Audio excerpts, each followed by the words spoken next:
Today, I'm announcing the United States is targeting the main artery of Russia's economy. We're banning all imports of Russian oil and gas and energy. That means Russian oil will no longer be acceptable at U.S. ports, and the American people will deal another powerful blow to Putin's war machine. All right, guys, so some of you should know by now that I am not afraid to say when I am wrong, okay? I am not afraid to take an L, and I was wrong about Joe Biden, right? I was wrong because yesterday I made a video about gas prices, and I thought that Biden would ultimately not make the move to ban Russian oil imports into the United States. And the reason why is because essentially him doing that is going to cause gas prices to go up exponentially, more than they already are right now, okay? And we already seeing gas prices at their highest since 2008. And everybody knows and remembers how bad 2008 was when it came to gas prices and how much people suffered during that time period. I mean, it was one of the darkest times I can remember, right? It's actually really terrible for the average person when gas prices are so high, even though, you know, there are a lot of people getting rich off of this stuff, okay? But with that being said, I predicted that he would not do this. He ultimately would not make this move. It would be too much. However, like I said, I was wrong, and I'm not afraid to admit I'm wrong, as apparently Biden is set to announce a ban on U.S. imports of Russian oil. So today, by the time this video comes out, he'll probably have already made this announcement that the U.S. is essentially going to ban Russian oil imports. And this comes as there's bipartisan pressure for him to do that, right, from the left and the right. Now, this has a lot of implications politically that I want to talk about and I want to break down here because, again, this is a very fascinating move from Joe Biden. And I think that it really signals that the Democrats know that the writing's on the wall. And because the writing's on the wall, they basically just have to do the right thing regardless of how bad it's going to hurt the American people in the pockets when it comes to inflation and energy prices. Because at this point, I mean, it's a lose-lose situation for Biden. I'm going to keep it a whole buck with you, right? It is a lose-lose-lose situation. So with that being said, before I get in this, I just want to let you guys know, if you like my channel, you like my commentary, feel free to support my channel using the links in the description below. You can support the Patreon, you can support the PayPal, you can support the merch.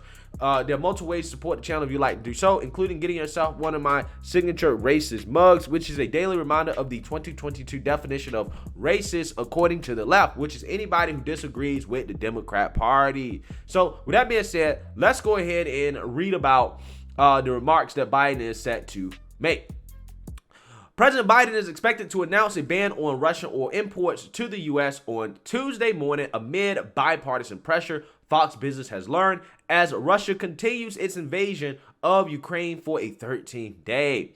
The president is set to make remarks from the White House on Tuesday morning, where he will announce actions to continue to hold Russia accountable for its unprovoked and unjustified war on Ukraine. As the war in Ukraine rages on, Americans are facing the surge in gas prices, and the Biden administration is facing calls from Republicans and Democrats in Congress, as well as Ukrainian President Vladimir Zelensky, to ban imports of Russian oil and increase domestic energy production. Zelensky on Monday called for boycotts of Russian oil imports to the U.S. and European countries. And Secretary of State Antony Blinken said Sunday that the administration is speaking with partners and allies to look in a coordinated way at the prospect of banning the import of Russian oil while making sure there is still an appropriate supply of oil on world markets. AKA, we're going to go to OPEC. We're going to play the Saudis a visit. You know, we might go kiss up to Iran a little bit, Venezuela. And that's basically what he means, okay? A Biden administration official told Fox Business Tuesday morning that the administration's announcement about a possible ban on oil imports from Russia to the United States is imminent. All right, so here's the thing. I think there's a whole lot going on here. I think there's a whole lot of different angles going on here. Now, the first angle I want to talk about is in regards to the Democrats' push for renewable energy, right? To be woke on climate. I think that plays a part in this. And the reason why is because, again, I think the writing's on the wall. The Biden administration at this point has very limited ability to actually control the price of gas. Because, again, look, guys, oil is a market just like any other market, right? And this market is global, okay? Now, Biden's domestic policies here basically disincentivizing domestic producers from drilling, definitely has played into the fact that gas prices are so high and that we don't have more production here in the United States. It definitely has played a part. But overall, oil and gas is a global market. And somebody that has a finance background, I can't sit up here with a straight face and tell you that Biden is solely responsible, even though he does take some blame for our domestic energy policies. However, most importantly, it's OPEC, right? It's OPEC and OPEC plus. Okay. And the fact is, they're just not producing that much anymore. And the reason why they're not producing that much anymore is because of what happened in 2020 with COVID. When demand got so low after they basically had flooded the market with oil, you guys remember during the pandemic, gas prices were low, right? They were like all-time low. Okay. But the reason why is because there was an oversupply on the market and there was no demand. Nobody was going anywhere because Democrats told people just to sit home all day, right? And that basically scarred a lot of these oil producers and these oil companies domestically in the United States. And they're like, you know what? We're not going to do that anymore, right? We're not going to risk in the middle of this pandemic going here and producing more oil, knowing that it's a possibility we could go back into a shutdown, right? Some new variant pops up and then bam, we done oversupplied the market with oil and then demand goes down again because everything has been shut down. And that's basically what happened in 2020. Okay, as Russia and Saudi Arabia at the time, right before the pandemic hit when things started shutting down, they were in a price war, okay, in which they were just flooding the market with oil. That's what Saudi Arabia started to do, and they flooded the U.S. market, and that hurt domestic oil producers, right? A lot of people lost jobs, okay, because of that. Because when prices go so low, you can't really make a profit anymore, and you got to cut jobs. So it was really killing the U.S. oil market back when this price war was going on between Russia and Saudi Arabia. Okay, a lot of people lost money during that time. Okay, so that is really kind of a bigger factor in what's going on here in regards to gas prices. Now, this move to ban Russian oil imports, in my opinion, Biden willing to take the L on this because it's going to be an L, right? It might be a W long term in terms of trying to end this war in Ukraine, but it's going to be an L for Americans in the pocketbook. I think has something to do with the fact that at this point, they probably see this as an opportunity to continue to push for renewables and electric vehicles, right? I mean, Jen Psaki, basically, anytime she talks about this subject, she really just says, look, we really don't want to produce more oil, okay, here in the United States. We really just want to focus on renewables, right? And you just had Kamala Harris and Pete Buttigieg just come out just a few days ago and basically vouch more for people buying electric vehicles in response to what's going on. Take a look. Clean transportation can bring significant cost savings for the American people as well. Last month, we announced a $5 billion investment to build out a nationwide electric vehicle charging network so that people from rural to suburban to urban communities can all benefit from the gas savings of driving an EV. Imagine a future. The freight trucks that deliver bread and milk to our grocery store shelves, and the buses that take children to school and parents to work. Imagine all the heavy-duty vehicles that keep our supply lines strong and allow our economy to grow. Imagine that they produced zero emissions. Well, you all imagined it.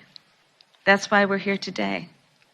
Because we have the ability to see what can be, unburdened by what has been, and then to make the possible actually happen. Yeah, so nobody knows what the hell Kamala's talking about as usual, but at least Pete Buttigieg, who's speaking some form of English here, basically what he's saying is that, look, y'all just need to buy electric vehicles, right? People just got to buy electric vehicles and that's it. And that's basically been what Jen Psaki's been trying to say.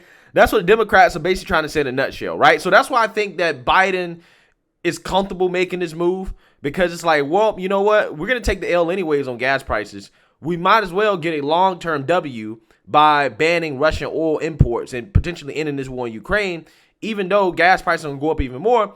Well, at the very least, that incentivizes people to buy electric vehicles. Now, people are going to be pissed off about this, right? People are obviously not going to like this because, again, it's hitting them in the wallet, and not everybody can just go out here and just buy an electric vehicle. Not everybody wants to buy an electric vehicle, right? I have questions about whether the demand is there for electric vehicles yet. Okay, I think they're trying to push Americans to do something that they may not necessarily want to do just yet. Okay, but the Democrats don't care. I think they're okay with gas prices being as high as they are because, hey, That's just an incentive to buy electric vehicles, save some money on gas. But, here's the thing. For Republicans, politically, this is interesting because Republicans, I'm not going to lie to you, they're simultaneously, getting on Biden about gas prices while at the same time telling him to do stuff that will make gas prices go even higher, right? They're blaming Biden for gas prices, which, again, some of it is his fault.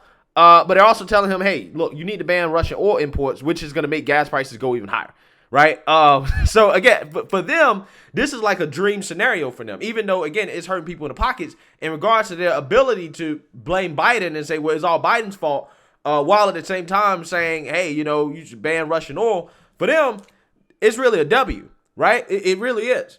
So, I think Biden, with that being said, I really think that this decision does just come down to it's damn if you do, damn if you don't. If you don't ban Russian imports, people are going to say you're not doing enough, okay? And if you do ban Russian imports, then, gas prices are going to go up, and people are already blaming you for high gas prices. So at this point, if it goes up even more, how much more damage can you take? The administration's already in the tank. Approval rating's already low. I think Democrats have just accepted the fact that they're going to take an L in 2022, right? They're going to take an L later this year, and they're probably going to take an L in 2024. Right? I think that they've just accepted that, and they're just like, all right, you know what? We'll just do what we got to do. Maybe OPEC will make up for it on the back end. Okay. But as of right now, it still does seem like they're not really trying to bolster domestic production, that they're not doing what they got to do to get rid of the red tape there to incentivize domestic manufacturers to start producing more, which, in my opinion, I think that's a signal that they might just be like, hey, you know what? It's just better to just take the pain and use this as an opportunity to push for electric vehicles and renewables. So I think that's what's going on. But let me know what you guys think. Make sure you like, comment, and subscribe. Most importantly, share a Black conservative perspective. Peace.